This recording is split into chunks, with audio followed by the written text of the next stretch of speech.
우선 저는 이 대목에선 죄송하지만 자유한국당 얘기를 안 할 수가 없습니다. 어떤 점에서? 봉준호 감독은요, 자유한국당 정부에서 블랙리스트에 올랐던 분입니다. 그다음에 이분의 대표작 살인의 추억, 괴물, 그다음에 설국열차가 이게 문제 있는 영화들로 지목됐어요. 살인의 추억은 경찰관들의 이미지를 나쁘게 한다였고요. 설국열차는 자본주의를 부정한다, 뭐 이런 거였습니다. 괴물은 반미 영화다, 뭐 이런 식이어서 정말 터무니없는 말하자면 딱지를 붙인 거거든요. 빨갱이 딱지를. 그랬으면 이건 표현의 자유에 대해서 우리가 조금 좀 미흡했다든지 뭐 이게 전제되고 이제 봉준호 감독에 대해서 뭘 해야 되는데 어떻게 그런 거 하나 없이 갑자기 봉준호 감독의 생가터를 복원한다 이런 걸 합니까? 근데 이 대목에서 이해찬 대표가 민주당이 잘한 게 이런 식으로 나오질 않고 개인 예찬이 아니라 두 가지 얘기를 했거든요. 공약으로. 첫째는 예술인 고용보험을 해서 제2의 봉준호가 나올 수 있도록 제도를 만들겠다.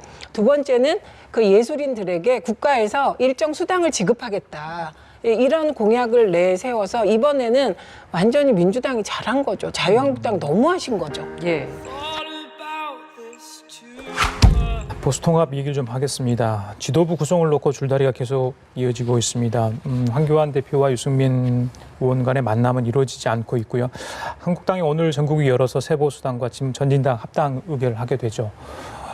글쎄요. 어떻게 보십니까? 이 지도부 구성이 그렇게 정말 중요한 겁니까? 이 총선 그럼요. 전까지 끌어갈 그런 상황인데. 당연하죠. 지도부가 구성되면 공간이 구성도 바뀌게 됩니다. 왜냐하면 김영호 위원장은 안 바뀌겠지만 수도 바뀌게 되죠. 그리고 겉으로는 정치라는 게 그런 거 아닙니까? 겉으로는 그럴듯한 포장을 내세우지만 뒤에서는 정말 바쁜 백조 같은 거예요. 백조가 우아하지만 발밑에서 얼마나 힘듭니까? 물밑에서 발이. 지금 그런 일이 벌어지고 있는 거고 지금 마지막으로 남은 것이 지도부 구성에 있어서의 지분입니다. 이 부분이 첨예하게 이제 이게 부딪히고 있는데 그러니까 자유한국당 쪽에서는 그냥 황교안 대표가 대표를 하시고 지도부도 지분에 따라 그렇죠. 자유한국당이 국회의원 수가 절대적으로 많으니 그냥 새보수당에 한두 명 끼워주겠다 이렇게 나오는 겁니다. 네. 그런데 그렇게만 볼 수 없는 것이 사실 자유한국당 쪽과 황교안 대표는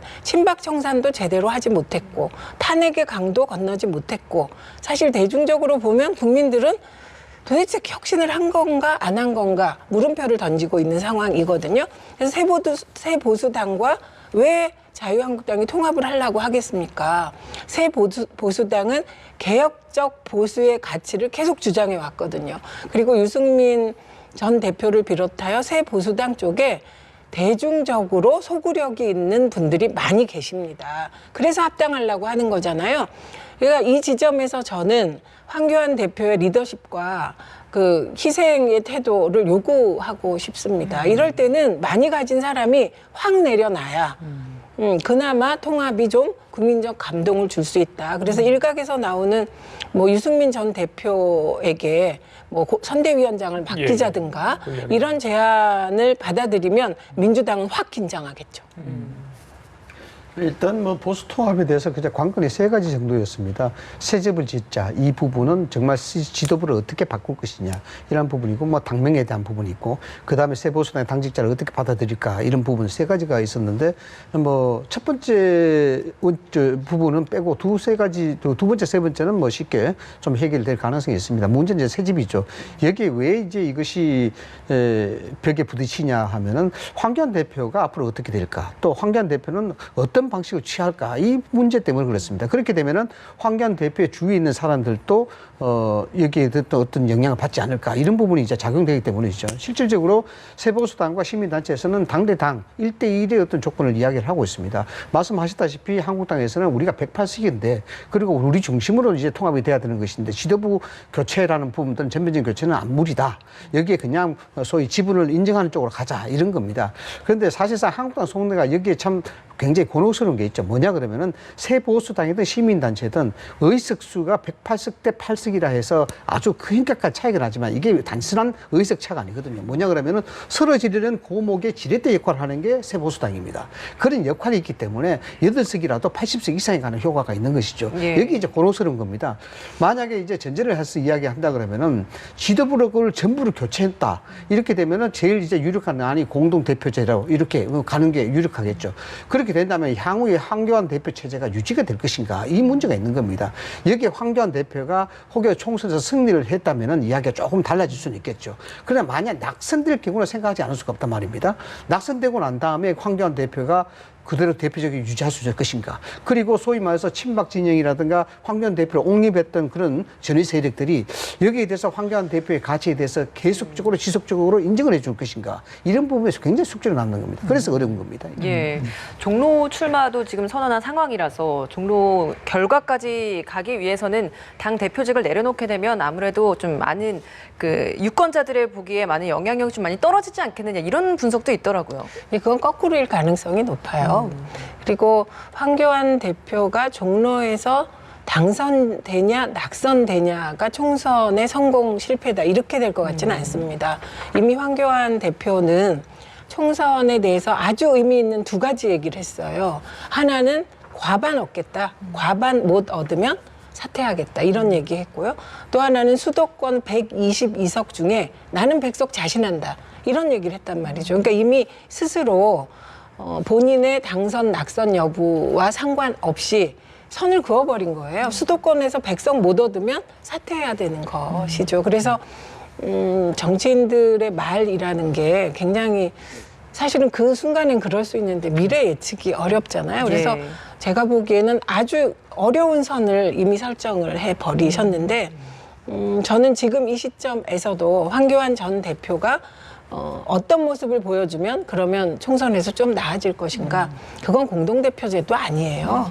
그냥 새 보수당이나 아니면 통추 쪽에 새로운 인물을 대표로 내세우는 결단을 하면 그러면 아마 국민들의 시선이 확 달라지지 않을까 싶습니다. 알겠습니다. 통합과 관련해서 또 호남 3당 통합도 굉장히 좀 이슈였는데 거의 지금 뭐 무산될 위기다라는 이야기가 나오고 있습니다. 손학규 대표가 일선에서 좀 물러나달라라는 대한신당의 요구에 이선 후퇴 없다라고 좀 선을 그은 상황이거든요. 좀 어떻게 전망하십니까? 저는 손학규 대표가 왜 그러시는지 저도 참 이해가 잘 안 됩니다. 이게 뭐 저희들이 정치 분석을 하고 있지만 요즘 같은 정치 판세에 워낙 새롭게 등장하는 이슈들이 많아서 상식적으로 또 기본 룰적으로 해석하기가 참 힘듭니다.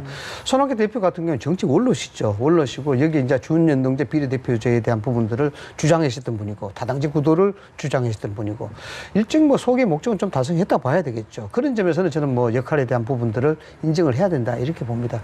그런데 사실 정치 원로의 입장으로서는 이 정도 되게 되면은 뭐 이선 후배들한테 과감하게 물려주고 떠나가는 게 사실상 우리가 전통적으로 봐왔던 그런 어떤 맥락인데 그렇지 않단 말이죠. 그래서 이 부분에 과연 어떻게 해석이 될까 보는데 지금 손학규 대표 이선 후퇴에 대해서 이제 박주선 의원이 뭐 이야기를 해보니까 도저히 안 되겠더라. 그래서 이 통합 자체는 물 건너간 것이다. 이렇게 이야기를 하고 있는 것 아니겠습니까? 그런 측면에서 손학규 대표가 어떻게 앞으로 나올지 모르겠습니다만 지금도 뭐 여기에 대해서 이선 후퇴는 없다고 이야기하는 거니까 예. 손학규 대표가 중간에 낀 입장에서 바미당의 소위 그 통합을 추진하는 그런 쪽에서는 절대 뭐 이 상태로서는 지도부 체제를 가지고는 할 수가 없다. 뭐 방법이 없으니까 그래서 지금 상황으로서는 이 부분들이 지금 17일까지 이야기하고 있는데 왜 17일까지 이야기하고 있냐면은 여기에 이제 정부 보조금이라든가 여러 가지 경제 규모가 있습니다. 그런 측면에서 만약에 17일 넘어가게 되면은 거의 이 부분들은 유야무야 되는 부분이다. 왜냐하면 여기에 지지도 자체가 그렇게 유의미한 지지도가 또 안 나와요. 그런 상황에서 자칫하면은 각자 도생으로 갈 수밖에 없지 않느냐라는 그런 생각을 합니다. 예. 근데 저는 좀 이상한 게 있습니다. 지금 호남 신당을 하려고 하는 분들에게 호남에서 기대하는 게 새 정치인가요? 새로운 지도부 구성인가요? 아니거든요. 그래서 저는 손학규 대표의 거취 문제가 왜 핵심이 될까? 오히려 근본적으로 통합의 목표가 있을 거 아닙니까? 그 목표로 나아가는 과정에서 왜 손학규 대표의 거취를 들고 나오는지 또다시 그 호남 신당의 지도부 구성 싸움을 너무 미리 하신 게 아닌가 이런 생각이 듭니다. 왜냐하면 저는 호남 신당이 떴을 때 그 호남 신당을 지지하는 여론은 어느 쪽일까 생각해 보면 그건 아무래도 박지원, 정동영, 그다음에 손학규 이 세 분에 대한 마지막 애정, 미워도 다시 한 번의 표일 것 같습니다. 그런데 왜 이 세 분이 대표성을 가지면 안 되는지.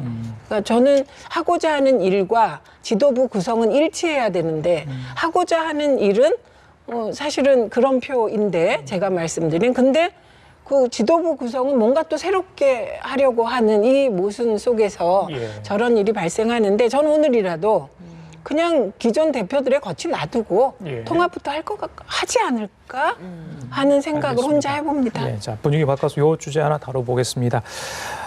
영화 기생충 얘기입니다. 벌써 지난 월요일이었죠. 수상 소식이 전해지니까 4일 정도 지났는데 아직까지 감흥이 계속되고 있습니다. 뭐 흥행이 역주행을 하고 있다 할 정도로 지금 대단한 지금 성과가 있고 폭풍이 있는 것 같습니다. 그런데 정치권에서도 갑자기 이에 기생충 마케팅이 나왔어요. 예전에 영화 산업이나 예술 산업에 대해서 정치권이 뭐 뒷짐지고 바로 뭐 입법도 안 해줘가지고 힘들었던 영화인들이 많이 있었는데 갑자기 이게 뜨다 보니까 같이 이렇게 숟가락을 얹는 분위기가 지금 만들어지고 있거든요. 어떻게 보십니까? 그러니까 숟가락을 얹는 게 정치인들이기 때문에 얹어도 좋습니다. 근데 잘 얹어야죠. 지금 말씀하신 영화산업진흥을 위하여 제가 이런저런 입법 하려고 되게 애를 썼고 예술인복지법을 제가 개정하는 과정에서도 정말 그렇게 반대를 하시는 거예요. 왜 반대하는지 모르겠더라고요. 그런 분들 제가 다 기억하는데 지금 이러시니까 앞으로도 이 태도가 좀 유지됐으면 좋겠다. 이 말씀을 드리고 우선 저는 이 대목에선 죄송하지만 자유한국당 얘기를 안 할 수가 없습니다. 어떤 점에서? 봉준호 감독은요. 자유한국당 정부에서 블랙리스트에 올랐던 분입니다. 그다음에 이분의 대표작 살인의 추억, 괴물, 그다음에 설국열차가 이게 문제 있는 영화들로 지목됐어요. 살인의 추억은 경찰관들의 이미지를 나쁘게 한다였고요. 설국열차는 자본주의를 부정한다. 뭐 이런 거였습니다. 괴물은 반미 영화다. 뭐 이런 식이어서 정말 터무니없는 말하자면 딱지를 붙인 거거든요. 빨갱이 딱지를. 그랬으면 이건 표현의 자유에 대해서 우리가 조금 좀 미흡했다든지 뭐 이게 전제되고 이제 봉준호 감독에 대해서 뭘 해야 되는데 어떻게 그런 거 하나 없이 갑자기 봉준호 감독의 생가터를 복원한다 이런 걸 합니까? 제가 아는 한 봉준호 감독은 생가터 복원이라든지 동상 건립 거부할 것 같습니다. 근데 이 대목에서 이해찬 대표가 민주당이 잘한 게 이런 식으로 나오질 않고 개인 예찬이 아니라 두 가지 얘기를 했거든요. 공약으로. 첫째는 예술인 고용보험을 해서 제2의 봉준호가 나올 수 있도록 제도를 만들겠다. 두 번째는 그 예술인들에게 국가에서 일정 수당을 지급하겠다. 이런 공약을 내세워서 이번에는 완전히 민주당이 잘한 거죠. 자유한국당 너무하신 거죠. 예, 자유한국당 너무하답니다. 뭐 진행되고 있는 그런 평가에 대해서는 시간이 지나서 이제 다 평가가 될 일이라 그래서 제가 그렇게 보고요. 블랙리스트가 범죄적인 리스트는 아니지 않습니까? 뭐 국정을 하다 보면 이러저러한 일이 또 있을 수가 있는데 이런 것들이 뭐 범죄화되어서 지금 어떻게 역사적으로 그렇게 자꾸 평가가 되고 있는 것 같은데 좀 두고 봐야 될 일이고요. 봉준호 감독이 어떻게 생각할지 사실 모르겠습니다. 이런 어떤 현상에 대해서 상당히 일면 부담스럽지 않겠나는 그런 생각도 드는데 기생충이 희망이 됐죠. 뚱뚱한 기생충은 없다 이런 얘기를 했습니다. 뭐 이런 것이 생물학적으로 뭐 과학적으로 이야기한 것입니다만은 정치권에서 이렇게 아카데미까지 습권한 이런 호재를 놓칠 리가 없죠. 이거는 뭐 여권이나 야권이나 이 부분에 대해서 정치적 해석이라든가 정치적 이득을 바라보려는 것은 아마 똑같은 마음이 아니겠느냐 이렇게 생각이 됩니다. 다만 이제 전 정부에서 봉준호 감독에 대한 그러한 부분들이 있기 때문에 그것이 손바닥 뒤집기지 하느냐 이런 비판 여론은 있을 수가 있죠. 그래서 일종의 여론에 대한 선점을 노린 거다 이렇게 봐야 되는 것입니다. 좀 과도하게 이야기가 비춰지는 경우도 있습니다만은 어쨌든 이러한 현상, 이 좋은 현상을 정치적으로 유입시키기 위해서 더구나 총선이 앞둔 상황에서 정치권이 이걸 그냥 뭐 두고 볼 수는 없는 그런 호재가 되는 것이죠. 그런 측면에서 이 부분은 뭐 가볍게 이해를 해야 되지 않나라는 생각입니다. 예, 알겠습니다. 분위기에 편승한 뭐 대책 없는 그런 대안들은 나오지 않았으면 좋겠다 이런 생각을 해보고요. 마지막 하나 더 여쭤볼게요. 선관위에서 비례대표 전략공천 이 부분 안 된다 이렇게 하지 않았습니까? 각 당에서 선관위에 계속해서 이 유권 해석 요청을 하고 있는 것 같습니다. 민주당도 전략공천 20%그 부분이 좀 걸린 것 같고요. 정의당도 그런 당원의 그런 내용이 있어서 다 한 번씩 확인을 하고 싶어 하는 것 같은데 각 당의 고민이 있어 보입니다. 고민이 되겠죠. 사실 비례대표라는 것이 논란이 있지만 각 당의 정체성에 맞으면서 각 당의 이미지를 좋게 하고 전문성이 있는 분들을 영입하는 거거든요. 근데 영입을 한다는 것은 사실상 전략공천을 할 가능성이 내포된 거 아닙니까? 그런데 선관위가 연동형 비례대표제로 바뀐 이 상황에서 새로운 법에 대한 유권 해석을 내어놓았다면 따라야 되죠. 그리고 이거는 연동형 비례대표제를 통과시킬 때 그때 이미 법조항에 들어가 있었습니다. 비례대표 공천은 당원, 대의원이 이제 선택하도록 하는 조항이 있어요. 그럼 그 조항에 따라 각 당이 당원 당규를 바꾸고 준비를 해나가야 되는 것이고요. 그리고 비례대표 공천 과정이 늘 도마에 올랐습니다. 그래서 각 당이 가능하면 투명하게 하려고 노력을 했죠. 그리고 각 당 지도부가 영입한 분들은 그 영입했다는 사실을 알림으로써 그런 어떤 민주적 선출 과정에서 아무래도 이익이 있지 않겠습니까? 그래서 그런 건 일종의 자료로 제공하면 될 것 같고 정보로. 그래서 빨리 절차를 만들어야 합니다. 근데 이제 그 조항은 대의원 당원이 참여하게 되어 있거든요. 맞습니다. 그럼 어느 범위를 대의원 당원이 참여한 것으로 보는지는 각 당과 선관위가 적절하게 협의해서 결정을 해 나가야 하지 않을까 싶습니다. 예, 민주적 절차 그 부분 말씀하신 것 같아요. 예. 네, 개정 전과 개정 후가 민주 절차에 대한 부분들이 들어가 있습니다만 여기에서 이제 구체적인 내용들이 이제 개정 후에 많이 들어갔다. 이게 이제 당원이나 대의원들의 투표 절차 이것이 이제 민주 절차를 규정을 하고 있는 것인데 한국당의 입장으로서는 좀 억울하죠. 왜냐 그러면은 이 게임이 룰에 본인들이 직접 가담하지 않은 그런 상태고 그렇게 만들어진 법 속에서 실제적으로 비례 위성 정당을 만들려 그러니까 이러면 안 된다 그러죠. 전략 공천은 안 된다 그러죠. 이러니까 한국당 입장에서는 그래서 선관위가 정치화되고 있지 않느냐라고 해서 여기에 이제 비난을 하고 불만을 제기하는 것입니다. 그런 측면에서 본다 그러면 이 법에 대한 부분들은 유권 해석이 상당히 다양할 것 같아요.